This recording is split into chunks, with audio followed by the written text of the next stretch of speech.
Now, every time you sell your property using an estate agent, you pay them commission of between 4 and 10% of the sales price. That's a lot of money. Worldwide, we are rather high up on the scale of fees.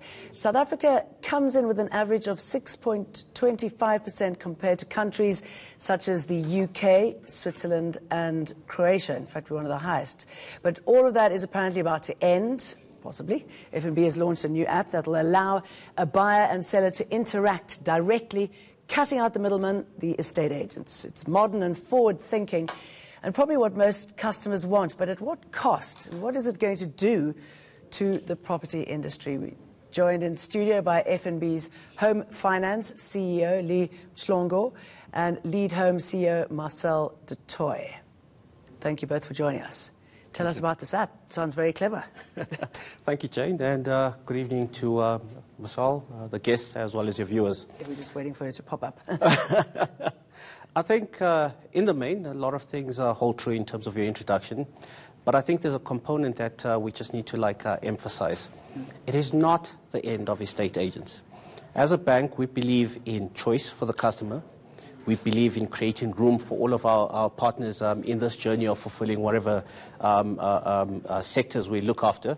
So I think the main thrust of this app is we're offering the customers a place to start their home journey, and we're giving them a way to access the market, whether they choose to do it on their own, whether they choose to use some of the established property professionals such as estate agents.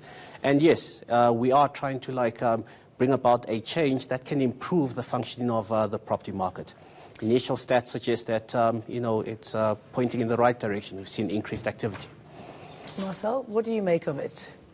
So I've got a bit of a different view from the traditional estate agency. Leadhome is and has been at the forefront of using technology to disrupt the traditional estate agency model for the past 3 years or so. We believe that consumer choice in today's world... Sorry, very quickly, because you're halfway between the app and a traditional estate agent, aren't you? Well, that's right. You're half involved. That's exactly right. So we charge a flat fee of 39,995 plus VAT to sell a property, no matter if your property is 10 million rand or 100,000 rand, because we know what it costs to sell a house. We employ professional salaried estate agents, so different to the traditional model where an agent only gets paid on successful sale percentage or gets a cut to the commission.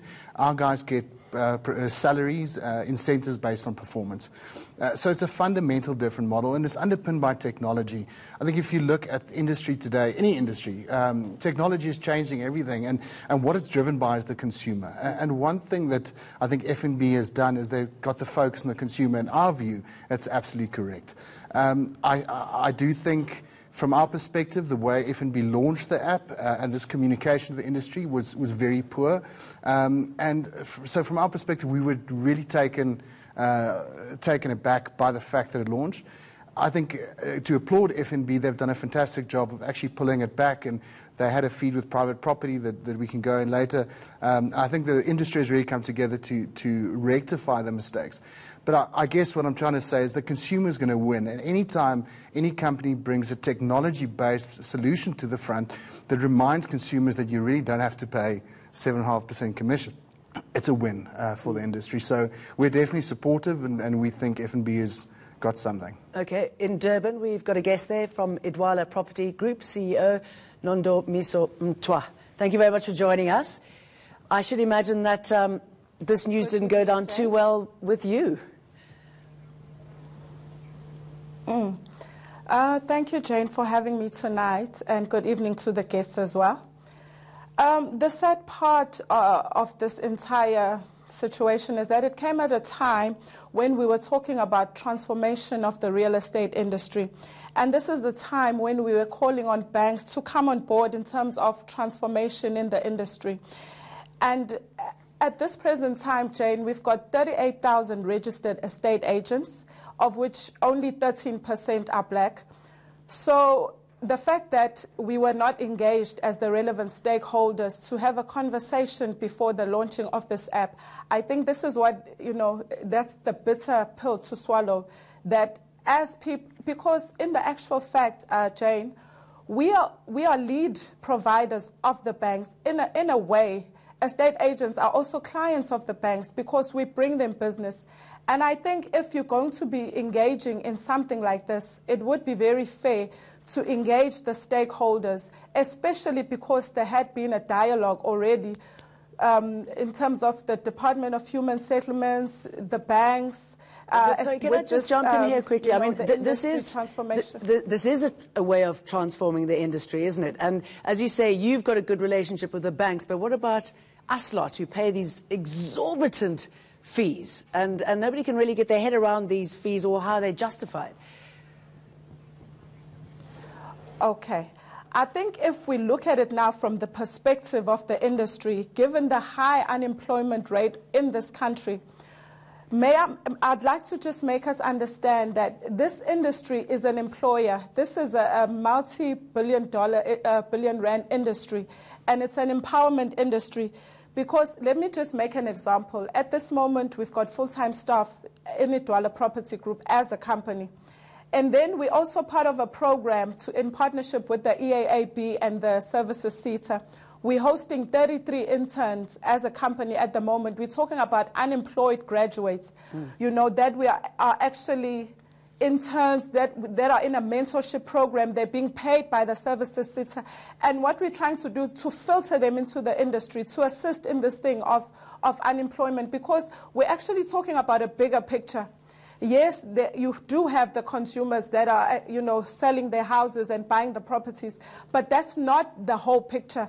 The whole picture, these people that are unemployed will eventually even become clients of the bank. Remember now, these 38,000 registered estate agents are also clients of the bank. So if you're going towards getting them out of a job, it's going to have a big effect. It's going to have the important thing is looking at the whole picture. Let me put this to you, Marcèl. All right, so some people might lose their jobs, but if I'm a buyer, seller, whatever it is, I'm not paying a ridiculous amount of money to an estate agent. That feeds the economy in another way. Absolutely, I agree. And I think you shouldn't underestimate the kind of lubricant low commissions plays. I mean, if you take a simple example in Johannesburg, at least the areas in Joburg that we cover, the average selling price is 1.8 million rand. Now, 6% on that is plus 15% VAT.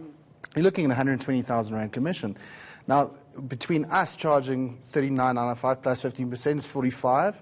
So that 80,000 rand, it's a lot of money. Irrespective of how much you earn, it's a lot of money. And that lubricates quite a few transactions in the market. So I think every time the consumer can save, and we can get high volumes through, it's great for SARS, it's great for attorneys, it's great for the high end of the industry as a whole. Okay, how does it work? Simply put, as a banking client, after we've done all the KYC and identifying you and putting you through all the rigorous tests that we'd put most of our customers through, you log on to the app. If you want to buy a property, you can go to our Navigate Life, Nav Home section, and you can browse for properties there. If you want to sell properties, similarly, you navigate live, go into that particular environment, and you can list your property, or you can contact a property professional to help you with the transaction. I think there's a point which I'd like to engage Nondumiso on. I mean, she raised a valid point. Estate agents are clients of the bank. They are valued clients of the bank. What we've put forward with this platform is, per our last reporting cycle, we've got over 8 million registered banking customers.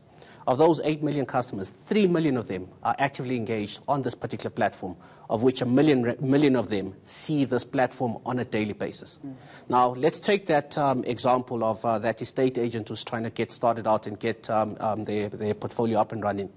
If they were to enroll on this platform as a property professional, those eyeballs that are going onto that platform, they see her as much as they see any of the other players within that platform. So we think that bodes well for them because it demonstrates that I'm in the market, we identify in which particular environments they're operating in, and they've got access to the same market. Okay, let me just put that to Nondumiso. I mean, does that make it sound, excuse me, just a little bit better, and that maybe the business needs to be just transformed and work closer to the banks on this?